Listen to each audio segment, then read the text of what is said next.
Bienvenue sur Radio Sport. Aujourd'hui, on va parler deux roues. Retour sur la saison 2025 de PMR Cup. Kesako, on va le savoir. Et également sur la saison de Superbike. Je suis Anthony Drevet et on entre tout de suite dans notre motorhome.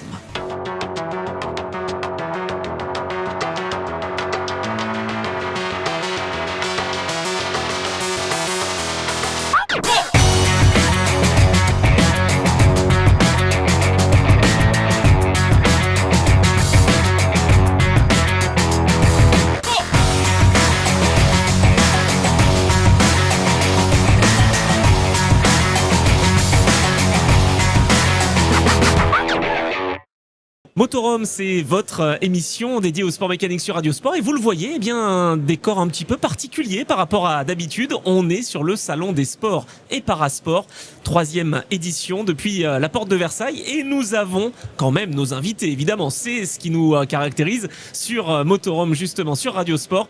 Et qui de mieux que notre expert, évidemment, avec nous, Rémi Tissier, qui va nous parler de Superbike. Bonjour Rémi. Bonjour Anthony, ça faisait un petit moment qu'on s'était pas vu. C'est vrai, mais tu es toujours très bien apprêté et toujours, tu vois la vie en bleu en ce moment. Voilà, c'est ça, le micro est bleu, donc j'ai essayé de me mettre, mon téléphone est bleu. Tu vois la vie en bleu. Tout est bleu. Et en face de Rémi Tissier, notre Rémi Tissier national, eh bien on a Stéphane Paulus, pilote et également créateur de la PMR Cup et de l'association Andy Free Rider. Bonjour Stéphane. Salut Anthony, salut Rémi, content de vous retrouver, voilà, derrière un micro, ça fait toujours plaisir d'être là. Eh ben merci d'avoir accepté notre invitation parce que on va pouvoir parler de roues, c'est quand même un sport qui te convient et qui te plaît et on va essayer d'être le plus complet possible avec également notre voix off, évidemment, Maître Capello qui est là. Ça va Maître Capello? Bonsoir tout le monde. Bon, il est toujours là, toujours en forme. T'es prêt à tout découvrir sur la PMR Cup? Ah oui, parce que j'ai rien compris moi. C'est une course de fauteuil roulant ou pas? Et pas du tout. Mais il y a des fauteuils roulants dans l'histoire. On va y revenir. En tout cas, il y a des roues. Voilà, il y en a deux aussi, comme sur les motos. En tout cas, vous le savez, on prend le temps dans Motorhome de découvrir des disciplines et des marques ainsi que des projets autour du sport mécanique. Motorhome spécial PMR Cup et Superbike, c'est parti. Alors on commence tout de suite avec justement ce que Maître Capello n'a rien compris. Et oui, la PMR Cup. Stéphane, je veux tout savoir. Depuis quand date cette compétition qui est donc dédiée à des personnes en situation de handicap? Alors c'est une association que j'ai créée en 2014. Pour la petite histoire, moi j'ai eu un accident de moto en 2003 qui m'a rendu paraplégique. Donc j'ai plus l'usage des membres inférieurs.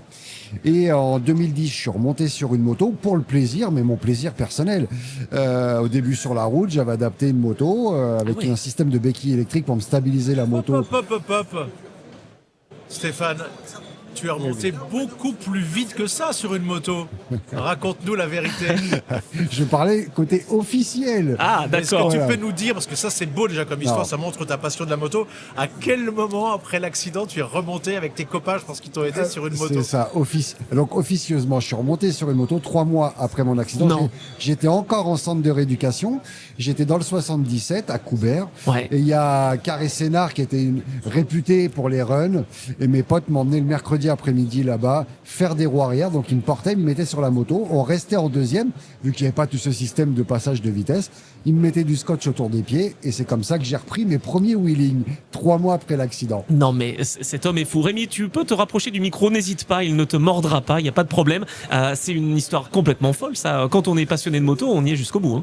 Quand il m'a raconté ça, on était en train de commenter en direct, j'étais quand même... mais bon, précisons que c'est à ta demande qu'ils sont venus te chercher. Bien sûr. Ils voulaient tout de suite. Tu voulais voir si tu n'allais pas faire un blocage. Tout à fait. Et des gens ont dit quand on tombe d'un cheval, il faut remonter tout de suite dessus. Là, c'était la même chose, quoi. Après, j'ai mis de côté, par contre, de 2003, donc mon accident. Après, j'ai mis de côté jusqu'en 2010, reconstruction de ma vie personnelle, professionnelle. Et en 2010, j'ai eu envie de refaire de la moto. Et alors là, parmi les valides? Donc, alors au début sur route avec les potes, mais sur route, comme je m'étais pas calmé et que je suis commercial, j'ai besoin de mon permis pour bosser. Mes potes m'ont dit, va essayer le circuit. Et je me suis rendu en septembre 2011 au circuit Carole. J'ai fait mes premiers roulages sur piste. Et mon choix avait été, si ça se passe bien, je continue la moto. Et si ça se passe pas bien, c'est pas l'handicap qui m'aura fait arrêter la moto, mais ça aurait été un choix de ma part. D'accord. Et au grand désarroi de ma famille, de tout le monde, ça s'est bien passé. Et après les réseaux sociaux, les vidéos, 2012, plein de gens dans ma situation ont vu des vidéos sur YouTube, une vidéo qui s'appelle Renaissance d'ailleurs. Oui. Et du coup, c'est là que j'ai commencé à avoir des problèmes. Parce que j'ai fait une saison de compétition en 2012. Alors voilà, moi je voulais savoir ça. Il y a une anecdote quand même où tu vas sur le podium en étant une personne en situation de handicap parmi les valides. C'est ça. Et là, tout le monde se rend compte que c'est toi qui pilote. Ouais, grâce à Marc Mautret au Vigan, j'ai pu faire ma première course sur la Monster Race. À l'époque, c'était Antoine Collignon qui malheureusement est décédé le premier week-end de course. Mon premier week-end de course, quoi, c'était fou. Oh. Et je t'avoue que ça a mis un petit coup sur la casquette quand Je même. comprends. Et au final, après, rendez-vous à Carole 15 jours après, je fais la finale et je pars dernier. Je fais les qualifs comme tout le monde. J'étais 9e en qualification, mais je pars 26e et je finis 3e sur le podium. Waouh. Et là, l'histoire commence évidemment. Et ensuite, alors tu as eu quand même cette envie de transmettre. Comment ça s'est passé avec la Fédé rapidement, hein, mais Sur cette pour arriver à ça. course-là, à l'arrivée, donc je finis 3e, mes potes me récupèrent évidemment, Ouais. vu que je peux pas m'arrêter, et me portent. Et il y a des gens qui ont été dire que j'étais tombé à l'arrivée dans le public, alors que pas du tout. Et du coup, à l'époque, c'était Jacques Boll et Patrick Coutan qui étaient responsables de la compétition. Et ça a mis des barrières. Et m'ont retiré ma licence compétition l'année suivante. Ah oui, Donc 2013-2014, je n'ai plus fait de compétition. d'accord. J'étais un peu perdu, pas de partenaire, j'avais pas une thune en plus à l'époque. Et Parce que tu es blindé maintenant? non, c'est que je travaille, donc j'ai construit ma vie à 44 ans. C'est plus confortable quoi.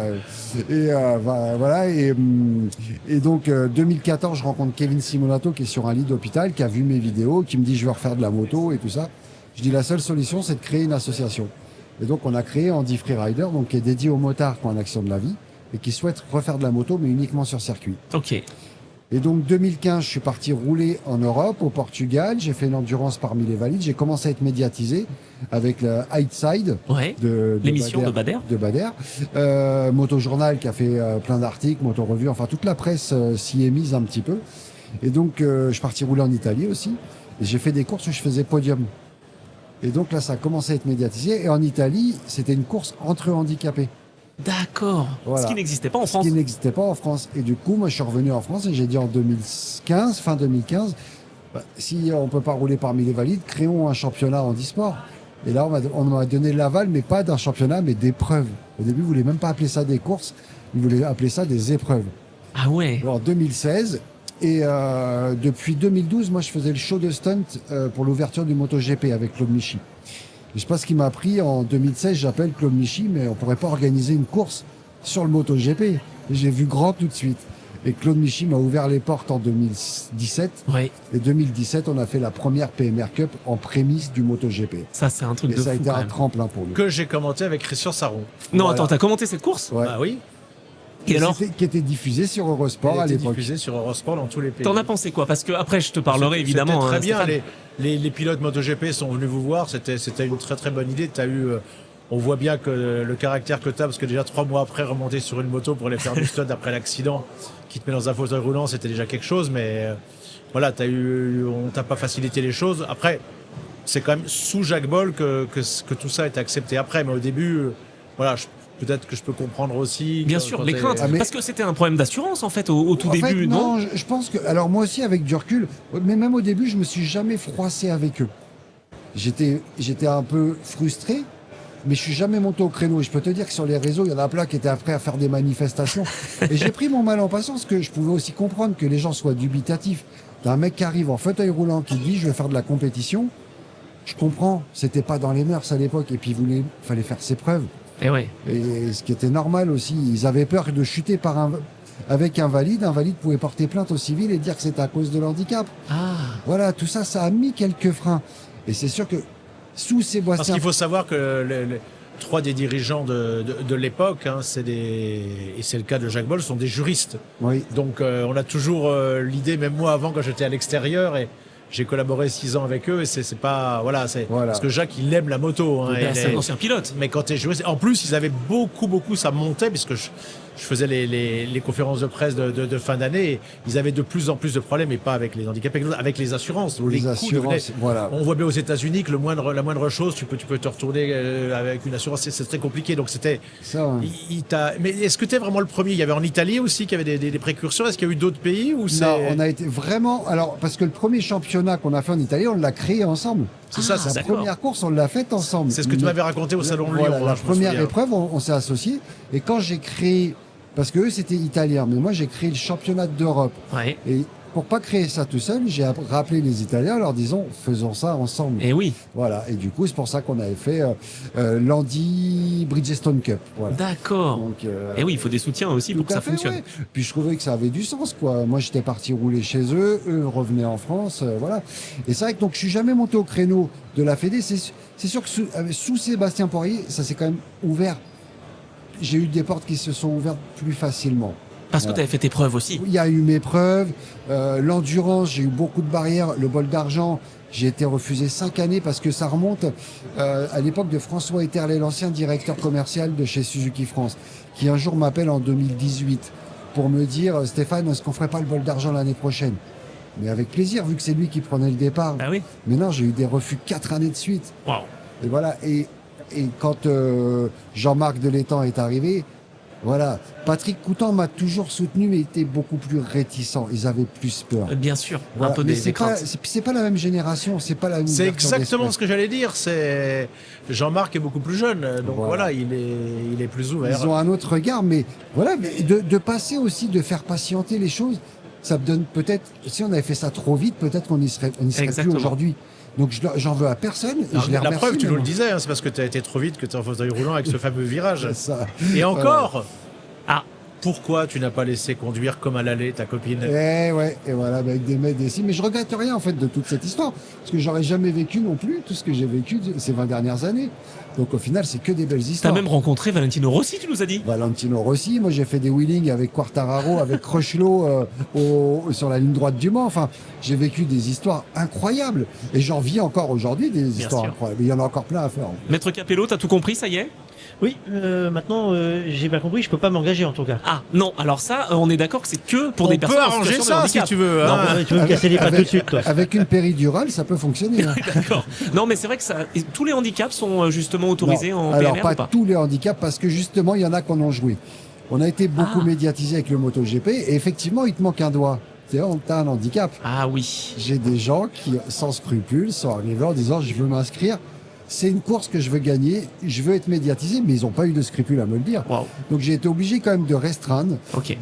paraplégique, amputé d'un des 4 membres, hémiplégique ou plexus brachial. Plexus brachial, c'est les nerfs de l'épaule qui sont touchés et on n'a plus de mobilité du bras. D'accord. Voilà. Mais un petit handicap, non. Mais, sinon, demain, on a Lucas Mayas, on a Jules Clusiel, Ben oui. on a Mattia Pasini qui nous rejoignent.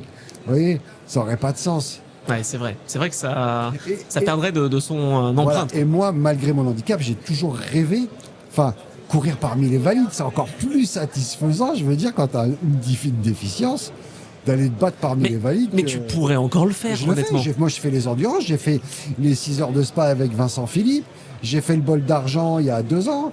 Voilà, je fais encore des courses parmi les valides et je suis pas dernier. Ah, mais non. Donc c'est génial, quoi. Ah, Donc, c'est top. voilà. On parlera d'ailleurs du champion en titre, le champion 2024, pardon, Thibaut Forêt, qui Oui. justement roule avec les valides. Thibaut Forêt, voilà, qui est champion d'Europe là cette année, en e-sport, qui a été champion de France l'année dernière et qui a repris la moto il y a 3 ans, 1 an après son accident. hein. Waouh. Donc lui, ça a été son oxygène. Du jour où il a su qu'il pourrait refaire de la moto, ça a été son leitmotiv et ce qui lui a permis de se reconstruire. Et du coup, Thibaut, cette année, il faisait le championnat d'Europe Handy Race Ouais. et aussi s'est engagé donc avec son partenaire Ducati Bayonne Ouais. à faire le championnat de France d'endurance Ultimate Cup. Donc son coéquipier prend le départ et lui prend les relais. C'est incroyable, Rémi, non? T'es pas impressionné? Bien évidemment que je suis impressionné. À chaque fois que je vois Stéphane Paulus, je l'ai côtoyé soit au Salon de Lyon ou à la télé ou dans d'autres événements. À chaque fois que je le vois, je ne me plains plus pendant 15 jours. Mais, Seulement 15 jours. Petit joueur. On va se voir plus souvent. On peut pas. C'est marrant que tu utilises le mot voir. Je côtoie beaucoup Ivan Vanji, qui est le capitaine de l'équipe de France SI Foot, qui d'ailleurs a eu le malheur d'être blessé et de pas emmener l'équipe de France aux derniers Jeux Olympiques. Alors lui, c'est pareil que toi. Alors, je pense que j'en connais certains qui vivent mal le handicap. Il est exactement comme toi. Je sais pas. Alors déjà, bien évidemment, quand tu es aveugle, bah là, pour faire de la moto, ça va être râpé parce que en fait, ils ont une cloche dans le ballon. Ils peuvent. C'est difficile à mesurer, mais je sais pas si ça m'épate pas encore plus. Parce que toi, en plus, tu savais le faire, de monter sur une moto, et tu as perdu l'usage de tes jambes, ouais. ce qui est déjà beaucoup et énorme.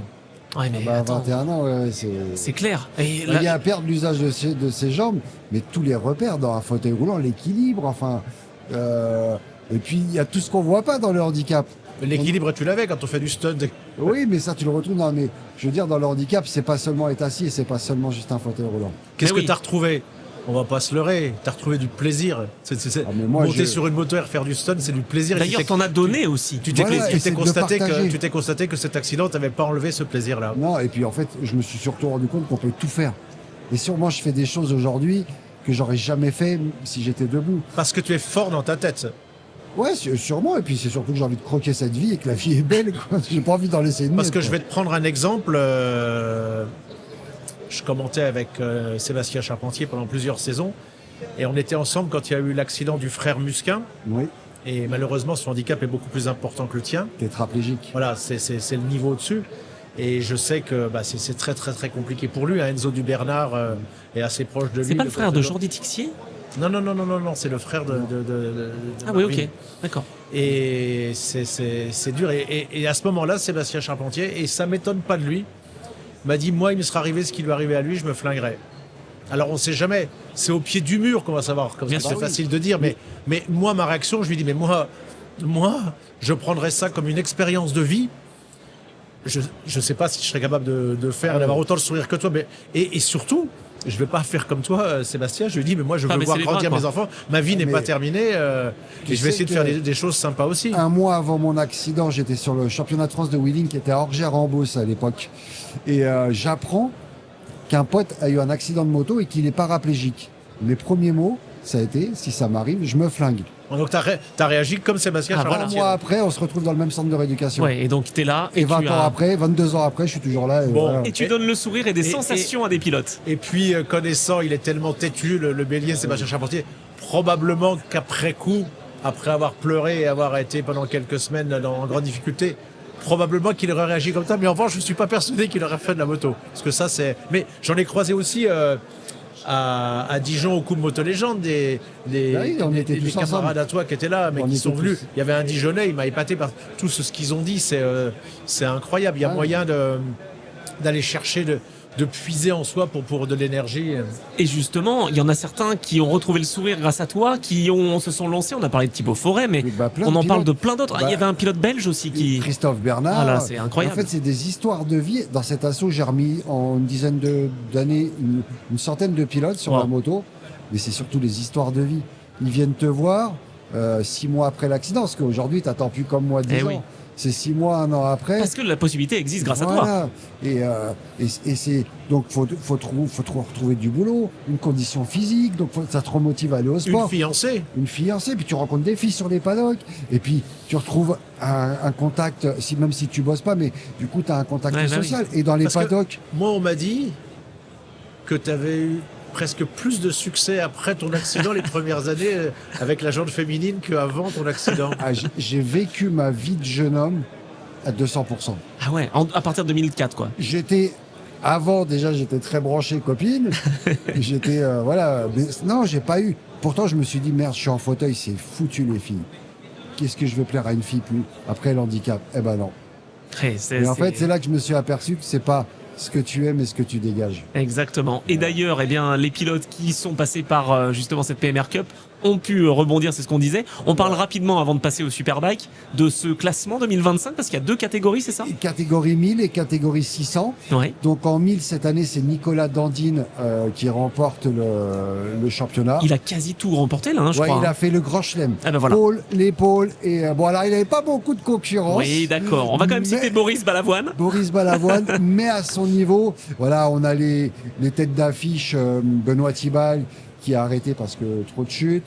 On a Flavien Jamet qui a arrêté en cours de saison pour faute de budget. D'accord. Bon voilà, ceux qui avaient vraiment le niveau de Nicolas se sortiraient, mais par contre il a très bien roulé, il a fait des belles performances, ça on peut pas lui retirer, et donc le grand chelem pour lui. Et en 600 c'est Mathieu Lefebvre qui remporte le championnat de France. Et lui, il a fait quasi le carton plein. Pas Quasi, le carton plein. et le- Carole, il s'est fait battre. Et l'andouille, c'est qu'on s'est eu au téléphone juste avant la finale du Vigan. Oui. Et il allait rouler, il me dit j'ai pas roulé de l'été, je fais une journée à Alès. Aïe.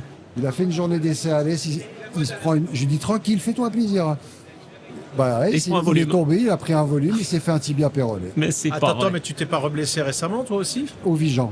Ah bah voilà, décidément. Ouais. Ah non, La jambe, franchement, hein? Le fémur. Bravo. Je chute, alors moi je vais rouler au Vigan pour rouler avec les copains. Je joue rien en fait. Ouais, hein. ouais. Et je me fais percuter dès le départ, donc je repars dernier. Et au 7e tour, à 3 tours de la fin, je remonte, je vois le groupe de tête à un virage d'écart. Et tu sais, on a l'Alfano. Et j'étais en blanc, je roulais 4 secondes plus vite qu'en qualif. Oh. Donc j'étais bien, je me sentais bien. Et Ouais. quand je vois le groupe de tête, la louche de trop, je suis monté en l'air. La chute, ça va, mais la moto me revient dessus, Ah me tape ouais. la jambe et je me fais un fémur. Ah là là là là. Ça, c'est quand même la tuile. T'as pas prêté aussi une moto à une amie pour faire un test, Aurélie Ah, Et elle est comment la moto maintenant? Alors, on sait tout, hein. C'est Lil Viber. Attends, on a des réponses. On a des réponses. Nous, on pose les questions et on a les réponses. J'avais dit qu'on n'en parlait pas. Bah, il paraît qu'elle t'a un petit peu chiffonné une Voilà, moto. bah en fait, je lui passe la moto et c'est ma moto de spectacle, ma Ouais. moto de stunt, la GSX 6000, qui marche très fort en plus. Ouais. Sauf que à rouler, elle Oui. s'est fait plaisir. T'as oublié un petit détail. Sauf que je lui ai dit que je ne suis pas dit, moi je roule à l'ancienne, il n'y a pas d'électronique, j'ai déconnecté l'électronique dessus. Et à un moment donné, elle est montée en l'air. Heureusement, elle s'est pas fait mal. Ouais. Par contre, elle m'a fait un cube. Et voilà. Alors, bon, ça c'est. Heureusement, elle s'est pas fait mal. La Oui. moto, c'est du matériel. Mais c'est beaucoup moins efficace, C'est- évidemment. Elle va beaucoup moins bien parce rouler. que Aurélie nous rejoint l'année prochaine, elle va encadrer mes initiations. C'est pareil, j'avais besoin d'un peu de gaieté. On a restructuré un peu toute l'équipe d'Andy Freerider. Voilà, fallait redonner un peu d'élan à tout ça, un peu de sourire. Donc Aurélie nous rejoint et encadrera, vu qu'elle a un diplôme à CQP. C'est elle qui encadrera en piste, mais je crois que je vais lui mettre une moto électrique ou un truc. Elle Voilà. donne de l'élan parce que avec Igor Bietri, on a animé les Coupes Moto Légende à Dijon et quand il y a eu la photo avec tous les pilotes, c'était elle qui Ah était ouais, le c'est- centre de Ah bah oui, l'attention, même forcément. s'il y avait des pilotes de Grand Prix comme Carlos Checa ou autre, ou Giacomo C'est Agostini. Aurélie qui, C'est incroyable. captive les gens. Et ben et, voilà. Et ben elle sera la bienvenue en tout cas dans Motorhome, Lil Viber, tu le sais. Voilà, on te fait un grand coucou. On va passer tout de suite à la deuxième partie. On a évoqué la PMR Cup. Merci d'ailleurs pour cette présentation. Et on va passer au Superbike évidemment. Vous restez avec nous tout de suite. Toujours en direct depuis le salon des sports et parasports. Alors je dis en direct, bon, enfin ça sera rediffusé évidemment. Depuis le salon des sports et parasports à la porte de Versailles, eh bien nous sommes donc sur Radio Sport pour développer maintenant la partie Superbike. Mon cher maître Capello, ça y est, t'es prêt pour tout écouter avec Rémi qui a d'ailleurs eh bien suivi pas mal de courses cette année en Superbike. Moi, j'ai fait le tour de chauffe tout près. Je suis prêt. C'est bon. Bon Rémi, tour de chauffe effectué, un duel incroyable entre Boulega et Toprak Razgatlioglu qui finalement a tourné à l'avantage du Turc. Oui, pas sur la première course en Australie en tout cas, où pour la première fois je l'ai vu prendre une colère et s'agacer. Parce qu'il a vu un résultat blanc, il y a eu des petits soucis, après il y a eu des ajustements sur la machine, peut-être de règlement, je ne veux pas rentrer dans les détails, en tout cas ça a été un peu mieux à partir de la deuxième ou troisième course. Et Boulega, c'est quelqu'un de très très très très fort. On a su par un ami italien qu'il y a eu des gros problèmes dans sa famille, avec son frère, avec le papa qui était un pilote dont j'ai commenté les courses et ils ont été fâchés. Il a pu rebondir dans l'équipe Ducati Aruba qui est devenue sa famille de cœur. Il a été champion du monde de Super Sport. Et là, il est clair que maintenant que Toprak a fait ses essais par un Grand Prix MotoGP, ça va être le grandissime favori l'année prochaine. Stéphane, je voulais te faire rebondir là-dessus. Alors, sur Toprak évidemment, mais sur Boulega, je vais pas faire le parallèle complet entre la PMR Cup et le Superbike, mais j'allais dire, il était en Grand Prix et il a pu rebondir grâce au Superbike. Qu'est-ce que t'en penses? Et grâce au Superbike, et qui dit que dans l'avenir, le fera pas revenir. Parce que là, on l'a vu rouler, il a remplacé, il a pris la moto de Marquez, quand même, Exactement. qui était pas simple. C'est bien, c'est que il a été humble, il a voulu essayer la moto avant de se rendre à Portimao. Et là, C'était obligé. Oui, c'était obligé. Les pneus mais... différents, toute Tout à fait, l'électronique. Et il n'a pas les démérité. devices. Mais non, Il a parce marqué que- 2 fois des points quand même. Et puis en FP1 à Portimao, il était quand même 15. Hein. Donc c'était. Puis là, il a bien roulé sur ces 2 courses.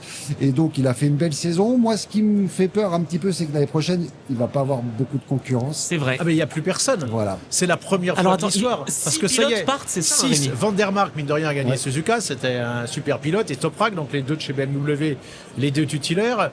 À la mi-saison, on a perdu Scott Redding. J'étais à Donington. J'ai vu Ouais. combien les gens, ils voulaient pas trop aller voir Jonathan Ray ou les frères Loves. La star, par son charisme et sa personnalité. Et je suis bien placé pour le connaître. Il y a Scott T'as fait un Redding, podcast c'était- avec lui, voilà, hein. c'est exceptionnel. On a Dominique Egerter, lui, il redescend d'une catégorie d'Oristrada, mais il y en a, j'en oublie d'autres. Eh ben, Ils sont partis. Jonathan Ray. Jonathan Ray s'en va. Jonathan Ray. Et puis, à un moment, il nous a dit jusqu'à Estoril, il espérait rester, Andrea Iannone, et en fait, il va être obligé de Il rétrograder part en bagueur. pour faire les baggers. Ouais. Alors, Ce qui attends. sera pas si mal que ça. Oui, cela dit, c'est mais pas mal. Alors, faut pas rétrograder et je pense qu'il faut pas mettre ce championnat de côté. Moi, je suis parti avec Loris Baz à Atlanta cette Ah, mais année. ça va être très bien. Mais c'est que Mais 6 courses pour un pilote qui a gagné un grand Ah prix oui. d'Autriche en MotoGP. Et Avec quand Ducati, il ouais. s'est Et battu, il a essayé jusqu'au bout de sauver son guidon à Estoril à Jerez avec une équipe anglaise dans laquelle vous devez s'impliquer au début. Carl Fogarty, ça n'a pas marché. Je connais Andrea Iannone. oui, C'est c'est pas sûr. une promotion quand tu as été pilote, que tu as gagné des grands prix et que tu as été dans toutes les catégories de grands prix et que tu as brillé aussi. Il a gagné en Superbike, il a gagné à Aragon. Disons qu'il va faire du spectacle. Il a l'habitude d'en faire du spectacle, Oui, c'est Iannone. ça, c'est de la visibilité. Comme Loris Baz qui est parti en championnat AMA. Le problème, c'est qu'il n'y a plus de guidons. Et de guidons qui sont rémunérés, c'est très compliqué à trouver. Et quand tu vois les budgets qu'il faut allonger pour trouver des motos qui roulent, ça devient très compliqué. Ah, c'est clair. Ouais. Alors, il y en a un quand même qui trouve à chaque fois des guidons, c'est Toprak, parce qu'il a réussi à faire gagner BMW, donc incroyable, 2e titre pour BM. Il va en MotoGP. Qu'est-ce que t'as pensé de cette fin de saison où il a été quasi étincelant? Et déjà, il s'est pas fait mal comme à Magny-Cours la dernière où il a failli mourir, voire terminer en fauteuil roulant. Parce que quand j'ai vu les médecins le soir, on est au restaurant par le plus grand des hasards avec Sam Thomas, Marc Fonton et Philippe Mondray. Il y a les médecins, donc je discute avec eux. Je leur ai dit, mais il avait failli finir dans un fauteuil roulant. Et ils m'ont dit non, Rémi, Oui, il a failli il que a de là. failli mourir. Ah bah oui. Tu t'en souviens de l'accident Le qu'il a eu, l'endroit où il a. Ah ouais, non, c'était l'impact, il a été tellement impressionnant. Il était, c'était marquant. Et tu le vois quand même qu'il se relève, la force qu'il a eue. Il loupe deux week-ends, ouais. Il revient à Aragon, il n'avait jamais gagné. C'est ça. Et il finit deuxième. Et cette année, il s'était juré, alors qu'il était quasiment champion, de ne pas partir en MotoGP, sans avoir la couronne mondiale. Ouais. Mais surtout, il voulait, la seule piste où il n'avait pas gagné, c'était Aragon. Aragon. Et il a réussi à gagner Aragon, une des 3 courses. hein, Une si je me des souviens, 3, voilà, le samedi. Celle Le du samedi, voilà. Mais c'est pour montrer la détermination. Parce qu'il n'était pas obligé de faire ça. Il allait être Non, champion. non, Non. Il a voulu. Bon, on a bien compris que c'était une piste qui était plus pour les Ducati, Bah, on qui le lui voit, convenait ouais, pas. il allonge des Ducati, le moteur des Ducati qui marche mieux que la BM. Ah oui. Bah, et on se souvient quand il était face à Bautista où c'était absolument injouable. Et Bautista qui était là dans les conférences de presse d'après course, oui j'ai gagné. Non, t'as gagné parce que tu tournais la poignée. Ah bah voilà. Et Toprak était plus fort Ah oui, on le et voyait. il se faisait redoubler à chaque fois. C'était injouable. Il faut être fair play quand tu t'appelles Bautista. À Portimao, chaque tour, Portimao, voilà. C'était à Portimao. Ah oui, c'était impressionnant. C'était à Portimao. D'ailleurs, Bautista qui sera plus là non plus, enfin qui sera Enfin, là l'année prochaine, mais dans un team. Exactement, avec Barney. Attention, En fait, attention. il parce est que toujours avec T'as Ducati. failli faire un lapsus. Il est toujours là. Toujours là, oui. Lui, a pour le certes coup, est une bonne rétrogradé. ranginière, Mais il a plus de guidon officiel. mais c'est quand même une bonne moto. Et par rapport à ce qu'il a fait cette année, il va remonter dans la hiérarchie, hein, je pense, parce qu'il a quand même été champion du monde dans la petite catégorie des Grands Prix. Il a été champion du monde en Superbike. Je pense c'était un bon choix. De toute façon, il était en concurrence avec Jonathan Ray. Je pense que l'équipe Ducati non officielle a bien fait de le choisir lui pour tout ce qu'il sait de la machine plutôt que Jonathan Ray. Alors, avant de passer à Bimota Kawasaki, parce que ça, c'est pour Maître Capello. T'as vu, je pense à toi, hein. C'est gentil. Ah, c'est pas mal. Je voudrais quand même qu'on évoque un petit incident qui a eu lieu, c'est assez surprenant, entre les supporters de Toprak et Boulega. Alors, c'est peut-être une anecdote. Qu'est-ce qui s'est passé à Jerez?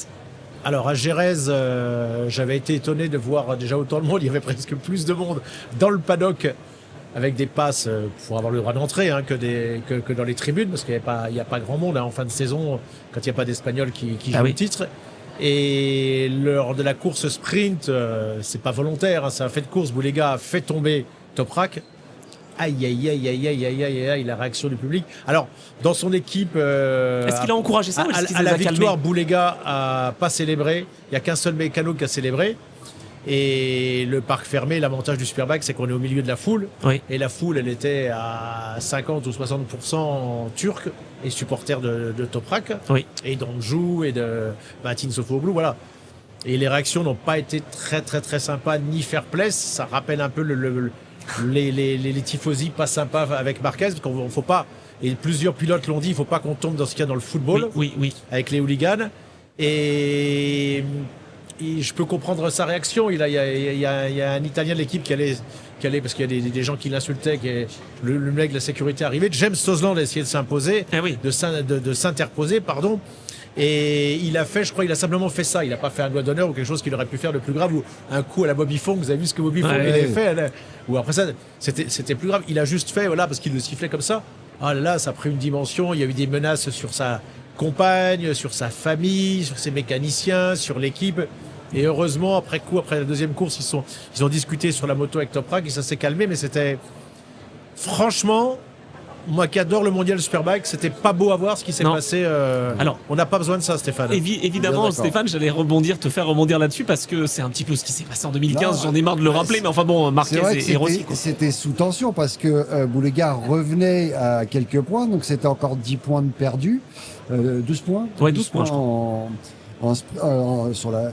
Et donc c'est vrai que ça a mis un petit peu de tension.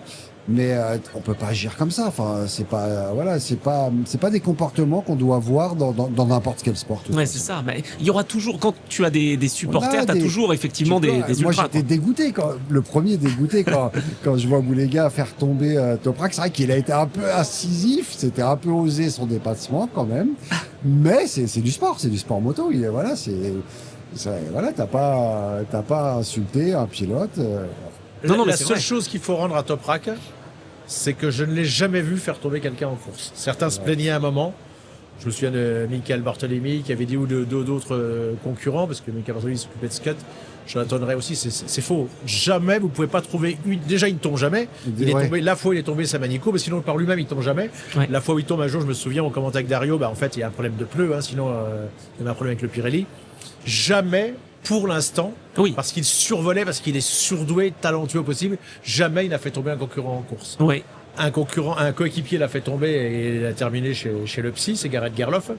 Ça avait été pas très bien géré, je pense, par Yamaha et par son manager italien Nosali à l'époque. Parce que pour mettre la pression à un pilote comme ça, un pilote c'est quelqu'un de sensible, ça peut vite basculer. Bien sûr, effectivement. C'est un sport où on est tout seul, c'est pas un sport d'équipe. Ouais. Et c'est un sport où on peut mourir. Et c'est ce qu'on a évoqué. Joue beaucoup. Mais on l'a évoqué avec justement en MotoGP, évidemment. Pecco Bagnaia, c'est surréaliste.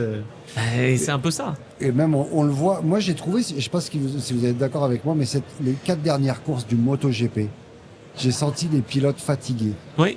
Même les têtes, on voyait que les grands prix... Zarco l'a dit. Il dit, mais ça fait quoi? Ça fait 32, non plus, 40 et quelques départs. Enfin, c'est ça. Et les 4 derniers, je les ai trouvés vachement moins animés. Et d'ailleurs, qu'on a vu que et c'est pour ça que les jeunes ont gagné. Voilà. Parce qu'ils ont plus de jus. Voilà. Les pilotes. Les Raoul Fernandez, les Aldeguer. Et on a vu, moi j'ai vu une fin de saison de pilotes fatigués, blessés. Et moins de hargne en piste. Je comprends. Et donc c'est ce qu'aurait dit. On a vu. T'as raison. C'est une hérésie. Ils ont voulu, comme d'habitude, copier la Formule 1. Sauf que j'en ai discuté avec Jean-Louis Moncel, la Formule 1. Il y en a 6 des courses sprint. Oui, il n'y en a pas à chaque course sprint, c'est une course. Alors évidemment, c'est sûr que ce plan marketing télévisuel et pour le public qui paye ce ticket, qui vient plus en nombre le samedi, c'est sensationnel d'avoir une course le samedi, une course le dimanche. Sauf que là, non, c'est trop. Oui, c'est trop, sauf qu'en Superbike, alors je sais qu'on fait pas autant de déplacements. Il y a que 12 week-ends. Oui, mais il y a 3 courses par week-end. Il y a que 12 week-ends. Il y a que 12 week-ends. Ça fait 44 les 4 coins du monde. Ouais. Les vols, les décalages horaires et tout. Plus les essais, non, c'est trop. C'est vrai que sur la fin, on l'a ressenti. Les courses étaient moins spectaculaires. Exactement. Alors attention, pourquoi elles étaient moins spectaculaires? Il n'y avait pas Marc Marquez. Oui, sur les 4 dernières. Les 5 dernières. Oui, les 5 dernières. Mais puis Marquez, de toute façon, c'est pas lui qui fait le spectacle. Il part, mais il n'a pas fait beaucoup de spectacles. Il était un cran au-dessus toute la saison. Le spectacle, on l'a vu un petit peu plus derrière. Ah bah oui, et puis en Superbike, justement, Voilà. le spectacle. Alors, Ah, quand tu vois Bezzecchi en fin de saison qui se réveille et qui a fait le spectacle, enfin voilà, il y a des pilotes qui sont sortis du lot et c'était beau à voir. on est d'accord. Alors en Superbike, on y revient parce que Oui. je sais que Rémi a un petit faible pour Toprak et c'est tout à fait justifié. Est-ce que toi, justement, tu le vois performer par la suite, justement, en MotoGP, Stéphane? Bah là, on a vu les. Alors, avec une nouvelle moto, avec le V4, il est à 1 seconde 2 du meilleur temps de Bezzecchi, justement.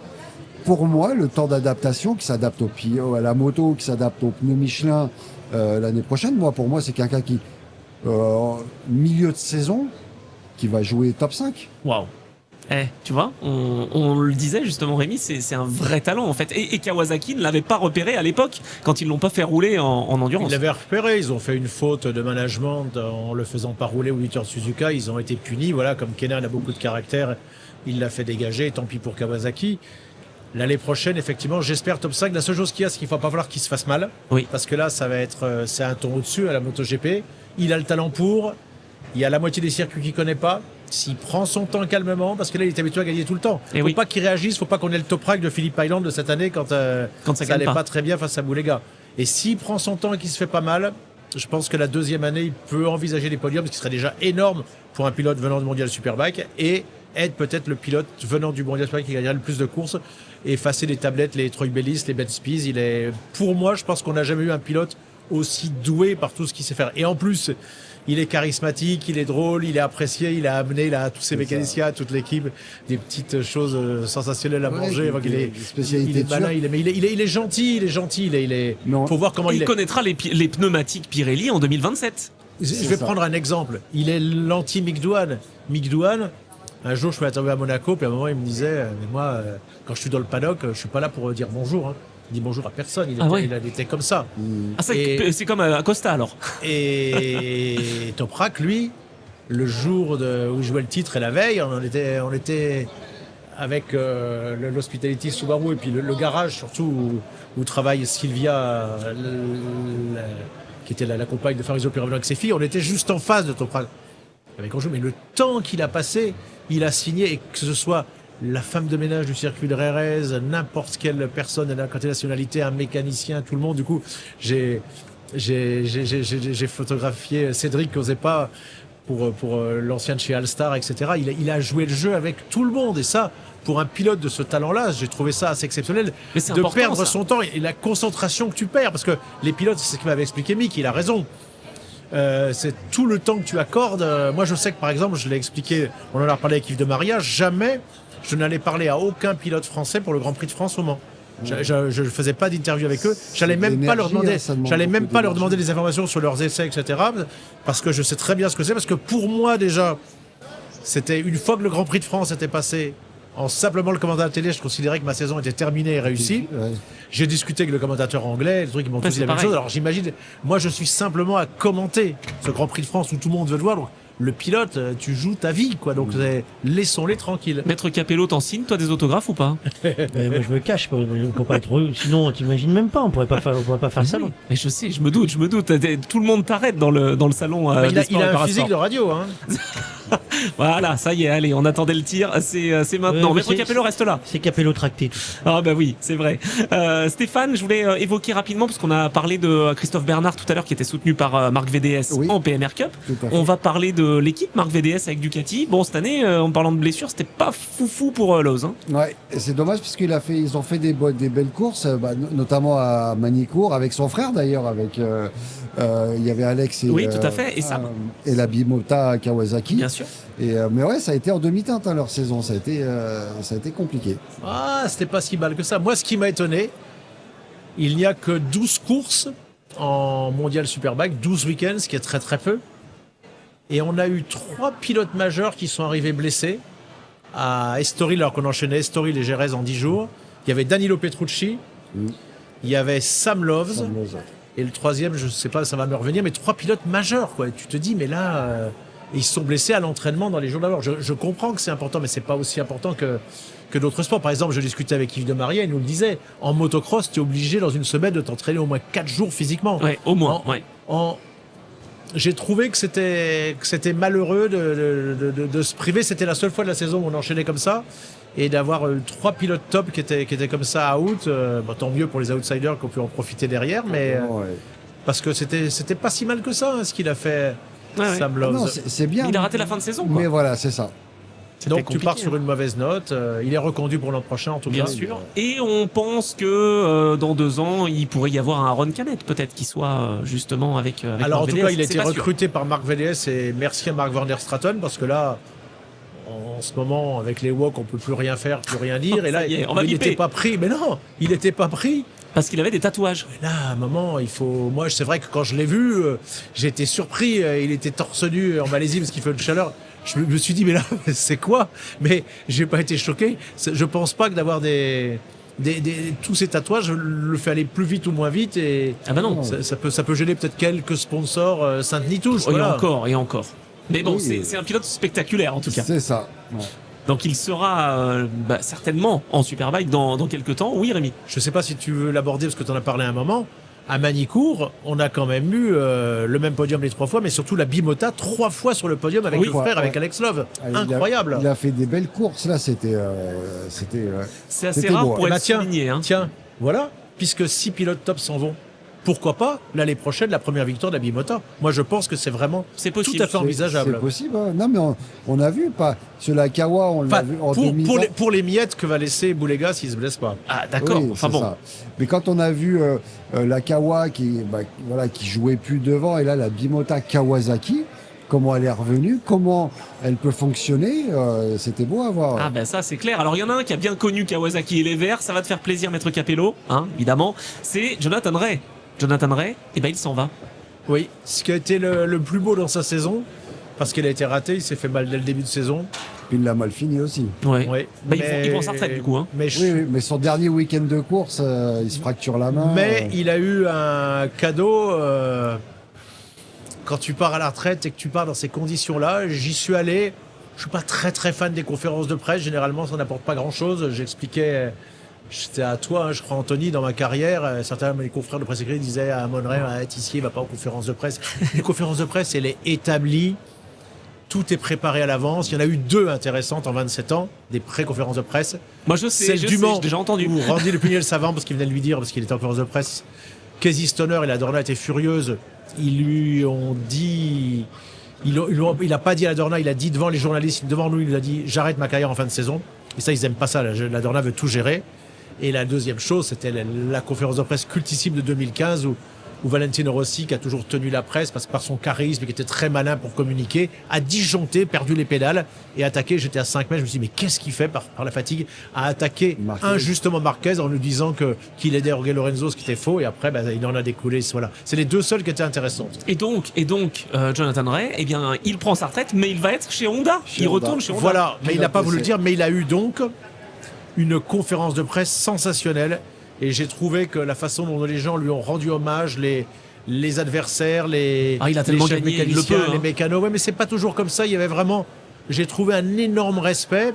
Et un de mes confrères britanniques lui a demandé quel avait été son adversaire, celui dont il se souviendrait le plus. Et à ton avis, Ah, qui l'a dit? alors, bonne question. Ouais, bonne question. Celui qui se souviendrait le plus? Qui l'a plus marqué dans les Sylvain bagarres qu'il a Guintoli. eues? Non. C'était pas lui. Toprak Non. non plus. Non, c'est pas Toprak non plus. C'est Ah un ouais garçon contre lequel il s'est beaucoup battu, un garçon qui était très très fort à Aragon. Sa piste fétiche était Aragon. Il n'a pas été champion du monde au mondial Superbike, mais il l'aurait mérité. Ah, ça y est, Chas Davis. C'était le Gallois Chas Davis. Chase Davis, d'accord. Toutes les bagarres, et c'est vrai qu'il y en a eu beaucoup de bagarres à l'époque, et c'est toujours souvent Ouais, ouais. Jonathan Ray qui gagnait. Et voilà, Moi, j'aurais et dit c'était- Sylvain Guintoli, champion du monde 2014. Aussi, Mais il se battait pas face à Jonathan Ray, c'est pour ça. Juste rapidement, 2026, on va retrouver donc la Kawasaki Bimota, évidemment. On va retrouver Petrucci avec Miguel Oliveira. Donc ça, c'est plutôt pas mal chez BMW. Qu'est-ce que t'en penses, Rémi? Moi, je pense que c'est un bon attelage. Jérôme Galland travaille avec Michael Van Der Mark et je sais que dans cette équipe, ils préféraient tous Phil Marron de l'autre côté, qui part pas d'ailleurs avec Toprak. Non. Ça va être intéressant aussi. Ça, il y avait une telle C'est quoi, communion c'est son entre les chef deux. mécano, Ouais, mécano, avec ouais. toutes les équipes, il le gardait en changeant de marque. Là, Ça peut être. Après, il est tellement fort pour se mettre dans la poche de Bien son équipe sûr. parce qu'il faut se mettre. Mais on va voir. Mais j'étais étonné, le chef mécanicien. Du coup, je lui ai posé la question parce qu'un mécanicien me l'avait dit. Ça l'embête d'avoir Oliveira. Eh ouais, c'est vrai, Miguel Oliveira. J'ai Ah dit, ouais. là, moi, je pense qu'il va faire quelques coups. Et Ah oui. c'est- Non, mais et il pensait que Petrucci va être moins fort qu'Oliveira. Bah, j'ai dit, moi, je pense pas. Hein. Non, moi je pense pas non plus. Et c'est Pramac qui a pas voulu du chef mécano à Toprak ou c'est Toprak? On sait pas. Ah non, non, mais alors là, sans savoir, je vais me mouiller, je pense que Toprak voulait continuer avec Phil Marron. Après, attention, il y a des problèmes de contrat, de salaire, c'est de ça, marque, c'est pas... Là, on passe en MotoGP cette fois-ci. Eh oui, c'est autre chose. Ouais, forcément, ça va être un petit peu moins ouvert peut-être que ce qu'on a l'habitude de voir en Superbike. Et puis rapidement, Regarde-moi, par Boulega, exemple, ouais, bien sûr, avec je Radio suis content Sport. de travailler avec Anthony Drevet. Je veux pas qu'on me sépare d'Anthony Drevet, Ah tu bah, vois. merci. Bah, et voilà, moi aussi. Et moi, je veux pas qu'on me Est-ce que sépare de Maître Anthony Capello. Drevet est content de Ah oui, travailler je suis Bah, content. pose-lui la question. Bah oui, je suis très Bon, content de travailler ça avec va, Rémi Tissier, voilà. Et avec Tu sais, Maître la Capello. plupart des gens, à part les mauvais, ils sont tous contents d'avoir travaillé avec moi. Ah bah oui. Ça là, ça tire à balles réelles dans ce salon sport et parasport. Bon, avant de conclure ce bel épisode spécial justement Sinon, on motorhome, peut prendre un témoin, il y a Bruno Coas qui s'en va. il va se cacher, il va aller se cacher. Salut Bruno. Bonne soirée Bruno. Chez Ducati, on a Boulega, donc on l'a dit, et l'Equona. Ça t'a pas surpris ça que l'Equona soit officialisé à côté? Bah un petit peu. Puis surtout que sur la Honda cette année c'était pas. Bah ouais. Cette année, tu peux rajouter Oui. toutes les années. Le casting de Honda avec Xavi Vierge et Lecona. Les Koena, ouais. Et moi, quand je vois qu'effectivement les deux ont un guidon alors que certains pilotes n'en ont pas eu, Ouais. mais bon. C'est curieux, hein. Alors mais après, les- ce qu'ils ont eu, en tout cas, je ne m'en étais pas rendu compte à ce point-là. C'est vrai qu'Honda est le premier constructeur mondial, qu'ils ont beaucoup de moyens. Sois sûr d'une chose, mon cher Stéphane, toi qui nous as dit que maintenant tu t'es pas blindé, mais que tu vivais bien. Crois-moi qu'eux, ils ont assez Je bien travaille vécu. beaucoup. Oui. C'est ça. Bah, eux, ils ont en tout cas, ils ont été très très bien payés par Honda au Mondial Superbike ces dernières années, les deux pilotes. Ouais. Ça, j'imagine. Il n'y a pas de Moi, souci. je me contente de ce que j'ai surtout en fait. Voilà, je suis pas. Et alors, par contre, il y en a un qui est content parce qu'on parlera dans une autre émission Motorhome évidemment de Supersport. On a le champion Supersport qui passe en Superbike, hein, Manzi. Ah, alors là, enfin, j'ai pu aller discuter avec lui à 2 reprises. Et je pense que je vais bien m'entendre avec lui. Parce que Alors, il a là, quoi comme personnalité? bah, comme tous ceux que j'aime bien, donc tu vas trouver assez facilement. Il a du caractère. Oh là là là là, je lui ai dit, mais là, parce que j'avais suffisamment discuté avec Lucas Mayas, qui m'avait dit, j'ai préféré rentrer en Angleterre quand il m'a fait ça, parce que quand je suis ressorti, sinon, avec mon caractère, il a sorti Mayas, qui n'a pas réussi à se venger en piste. Il a sorti Caricasulo en Italie. C'est Et vrai. Ce que j'aime pas, c'est Caricasulo, il n'est pas si facile que ça, qui a laissé tomber. Valentin Debise, qui a laissé tomber aussi. Je lui ai dit, mais tu en joues? Il me dit, mais bien sûr, je sais très bien que je m'impose comme ça, que j'ai Ah. cette réputation-là. Ah, j'ai dit, je suis content parce que c'est ce que je pressentais. Et je lui ai dit, tu te rends compte d'une chose, 6 pilotes sont bons. À l'époque, on savait pas, on peut dire pratiquement 7 avec Iannone, qui était quand même une star par sa compagne, par les réseaux sociaux, par tout ce qu'il a fait, par sa personnalité, hein, Jules Maniac. Personnalité aussi. Je lui dis, pas l'année prochaine. Tu vas devoir apprendre. Voilà, je pense pas qu'il ait quand même le talent de Toprak Azgatoglu. Mais avec tous les gens qui sont partis, et même si tu vas avoir affaire à Boulega, dans 2 ans par exemple, tu peux être l'une des grandes figures du mondial Superbike parce que tu as la gueule, tu as le charisme, tu as l'agressivité, tu leur fais peur, tu as une personnalité. Ouais, mais il a une Yamaha, c'est le problème, peut-être. Oui, mais j'ai vu quand il fait les interviews, j'ai vu comment les jeunes femmes, même celles qui ont des compagnons, le regardent. Et il a tout, quoi. Il a tout pour réussir, plus le talent. Et maintenant, Et il me s'il l'a a pas confirmé, la moto, il a la hargne. Ouais. Il peut avoir la gueule, mais pas la moto. hein.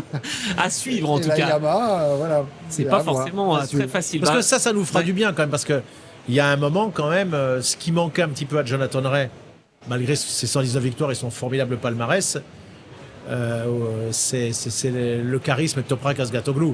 Et je parle pas avant là de la tristesse de Tom Sykes. Là, c'était et enfin on était avec un pilote.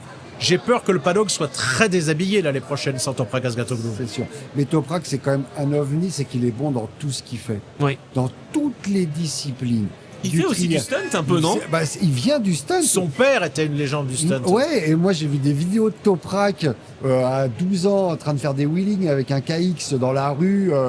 Mais voilà, comme Mayas. Qui est Attends, bon. il y a une vidéo Bien qui sûr. circule. Il l'a fait sur un plateau télé. Oui. Ils vont faire.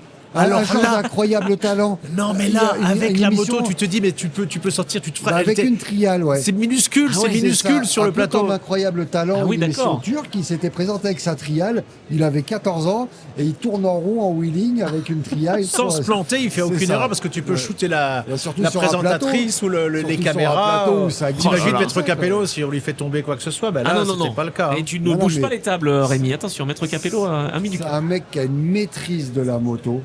On l'a vu là aux essais, il a pris son temps, il roule, enfin passer d'une moto GP avec Ouais. les devices, avec tout ce qu'il y C'est avait. clair. Moi, au début, je me disais, mais c'est bizarre, on voit jamais la moto assise. Et enfin, tous ces paramètres qu'il y a de différents, Parce qu'il l'électronique. s'appropriait justement la moto, Ouais, c'est ça? étape par étape. Non, franchement, il a super bien bossé. Et c'est un mec qui monte sur la moto pour se faire plaisir. Il a quand même rentré le stop. Moi, quand je l'ai vu rentrer le stoppie avec la M1, les ingénieurs, parce que c'est les jantes en titane. Ouais, sais plus. je crois que c'est ça. Faire un stoppie avec des jantes comme ça, je me suis dit, les Ouais, parce ingénieurs, ils vont que être pour fous. la petite histoire, pourquoi après que tu as vu une très belle FP1, ça a calmé un petit peu Boulega, il est tombé à Oui, en Portimao première course. et Tombé vite, en plus. 300 000 euros de frais. Ouais. Et là, les Italiens lui ont dit. Eh ben oui, parce que piano. Boulega, il sera quand même Boulega le pilote d'essai avec Michele Pirro l'année prochaine en MotoGP, mais voilà, piano. Donc le pilote d'essai. Parce Oui. que sans en vouloir à Michele, qui est un ami, être gentil avec lui, voilà. Pourquoi ils l'ont mis sur les deux dernières courses? Michele, il est quadragénaire maintenant, et il veut plus. Il voilà. est fidèle à Il Ducati. est- voilà, mais je pense que celui qui va pouvoir beaucoup le rapporter, parce que franchement, je pense que Boulega aussi mériterait de retourner et d'avoir sa chance en MotoGP. Tout à fait. Je pense aussi. Ouais. Ouais, on est d'accord. Bon, il nous reste une petite minute. Je vois Maître Capello qui s'affole. Maître Capello, on va tenir les délais. Voilà, je te le dis. Bah, T'es si confiant? Surtout si tu ne veux pas te faire sortir par le salon. Ah Hein. bon, d'accord. Bon, et oui, bah on en profite. On est au Salon des Sports et Parasports pour cette émission spéciale Motorhome. Je voulais quand même féliciter Valentin Debise, qui a quand même gagné 2 fois en Super Sport. Ah oui. C'était beau ça quand même, Stéphane. Là, pareil, fin de saison, il finit top 5 du championnat quand même, très beau. Et les dernières courses, alors, il était en feu. Il était vraiment en feu. On en a parlé ensemble. Voilà, il a trouvé le truc sur sa Ducati. Ça c'est top. Ça Et va. là, il part, attention. Alors voilà, à l'aventure l'année Voilà, prochaine. Sur Bon. la moto, sur la Pono, la ZX Moto. Oui, moto chinoise. Voilà, Mais moto ça va chinoise. marcher à la longue, les motos chinoises. hein. Et il revient chez Evan Bros. Non, mais alors, moi, ce qui est paradoxal, c'est que tout le monde dit, ah, les Chinois, mais japonais ou chinois. Il y a 40 ans, quand les Japonais sont arrivés, On disait ça aussi. mais oui, mais les Chinois, et puis la plupart des motos sont fabriquées. Tout ce qu'on a, c'est fabriqué en Chine. Votre téléphone, votre iPhone. Et Van tout. Bros, super équipe, hein, ils ont terminé En en plus, tête, ils avaient la Yamaha, il y avait 3 équipes qui avaient la Yamaha, ils ont marqué 500 points, à 30 points, Ouais. il y avait Benjamin Manzi, Chou mais qui tout seul. roulait. Ouais. Et puis le GMT, ils ont marqué que la moitié des points, ils n'ont pas réussi à gagner une course avec des super pilotes. hein. Ouais. Donc là, ils peuvent se poser des questions. hein, parce C'est vrai. que- Lucas Mayas a essayé tout ce qu'il pouvait, un 6e du championnat avec. ouais. Septième. Septième, pardon. c'est même fait doubler à la fin. C'est-à-dire Ouais. que les deux anciens du GMT ont terminé devant lui comme un beau pied de nez, Hotel. Et surtout, je peux vous dire que Valentin Debise, ça lui faisait très plaisir. Et l'année Parce que prochaine, on le espère team, que ça aille bien. manager n'a pas été le félicité pour ses victoires. Ouais. Il n'est toujours pas allé, on attend toujours. Alors que nous on le félicite, Valentin. Bravo Valentin Debise. Et belle l'année fin de prochaine saison, avec ouais. la ZX, ça va être quelque chose. Bah merci beaucoup Stéphane Paulus. Bah, merci à vous de m'avoir invité. Ça fait toujours plaisir de parler un petit bout moto. Oh bah oui, et tu es le bienvenu quand tu veux sur Radio Sport. Hein. Ça marche, et bah, avec grand plaisir. Voilà, pour parler PMR Cup ou pas d'ailleurs, hein, évidemment, on aura tout vu et tout présenté. Maître Capello, t'es calé sur la PMR Cup, c'est bon? Ouais, je vais lui piquer ses 2 roues, là, j'ai vu. Fais gaffe, elles sont surgonflées. Merci Rémi Tissier également. Allez, Bon, à bientôt pour d'autres... oui, très bientôt, aventures. je pense. Très bientôt, très bientôt. Et ben voilà, c'était un nouveau numéro de Motorhome. J'espère que vous en avez appris un petit peu plus sur le Superbike, la PMR Cup, pour aller un petit peu plus loin, voilà, dans les coulisses de ces sports mécaniques que l'on aime tant. Merci à toutes et tous, merci Maître Capello, et à très vite donc justement sur Radio Sport.